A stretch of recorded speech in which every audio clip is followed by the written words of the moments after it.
But what was this? A tree in the distance? Sand? Ocean? Justin squinted. It had to be his bedroom wall that for some reason looked like a... He squinted again. Like a... Huh? Where was his bedroom wall? Where was his bedroom ceiling? Actually, come to think of it, where was his bed and his room? About all that looked familiar were the few flickering stars in the dark vastness of the midnight sky. It was still nighttime, and he was still covered by his hand-knitted afghan, yet in place of his plush pillow and soft bed was a sandy beach. His bedpost was now a swaying coconut-bearing palm tree, and the hall light had been replaced by a pale half-moon. Was this a joke? Would someone actually go to such lengths as to take him away from the safety of his nightly cocoon and dump him in the middle of nowhere? Or was he somewhere? Where was he exactly? He stood up from the patch of sand he had been lying on and brushed some loose grains off of his pajama bottoms. The sand was cool and dry, and it slipped off of the fabric easily. A chilly breeze tousled his hair and formed little goosebumps on his skin. Justin rubbed his upper arms, trying to warm them, but shivers continued to go down his spine. He was scared and confused. As his eyes adjusted to the darkness, he looked around some more. It seemed like he was on some kind of tropical island. The sand, palm trees, and sparkling ocean water in the far distance were definitely a far cry from the small New England town in which he had fallen asleep. In fact, it was a far cry from anything Justin had ever seen before. The closest he had ever come to strolling on a beach was the one time he and his family visited Grandma Fanny in Florida. Any beach strolls, though, were cut short by a trip to the local emergency room for Great Uncle Herman's chest pains. That turned out to be gas.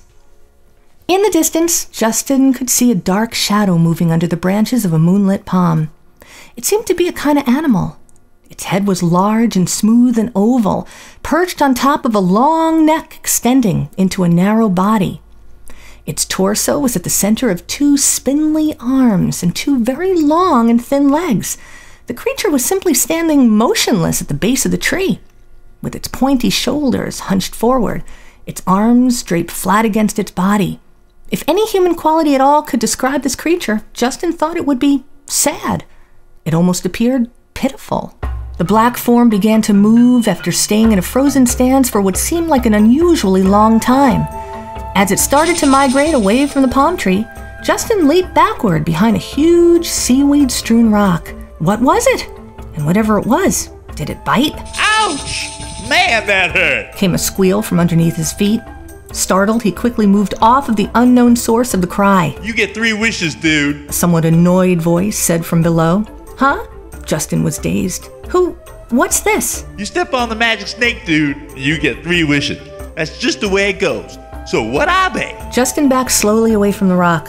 A large snake slithered out from underneath it. It stretched its body high into the air and looked up at him. Justin shut his eyes tightly and then opened them again. I don't get this. Wait. Justin laughed nervously and waved his hand at the snake. You can speak? A snake can speak?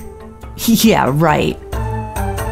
He felt the air above the snake's head, searching for signs of marionette strings. This is too much, he said. Someone's messing with me. I ain't just a snake, dude. It hissed. I'm a magic snake. And you have 3 wishes. You step on me, and I have to grant you 3 wishes of whatever you want. Those are the rules, boy. So what do you want? A new bike? Straight A's? This is too weird, Justin said. A talking snake? Dude. The snake said. Get over it, will you? And tell me what you want already. I have things to do. Come on. What are the wishes? New laptop with a high-speed internet access? Wide-angle binocular telescope? A Marvel Comics collection? The snake was interrupted by a strange sound in the distance. It was coming from the creature, which was hunched over with its oval head buried in its hands. It looked as if it was crying. What is that? Justin asked.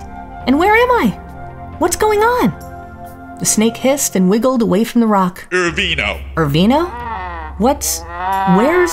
Who's Irvino? Irvino's the name of that dude crying over there. The snake said impatiently. He's a Werloobee. Can you just tell me your 3 wishes so I can grant them and get out of here? A Werloobee? What's that? Justin asked. Kiddo, you're cruising for a bruising. You know that? The snake hissed. Do I look like an encyclopedia or what? I don't know where I am or what's going on, Justin said. I was sleeping in my bed one minute, and next minute I don't know what or where. Can you just tell me what that thing is over there? Werloobee. Werloobee. The snake said. Come on. You honestly don't know what a Werloobee is? What kind of rock do you just crawl out from underneath? The snake started to laugh. You get that joke? Get it? I mean, a snake asking you what kind of rock you crawled out of? Justin stood quietly, looking down at the snake, his mouth taut and straight across his face. No sense of humor, man. The snake said, inching its way toward the tip of Justin's sneaker. So a Werloobee, for those of us who apparently have led a very sheltered life, is the beach's main inhabitant. Hey, I really do sound like an encyclopedia, don't I? Where am I? What island is this, and how did I get here? Justin asked.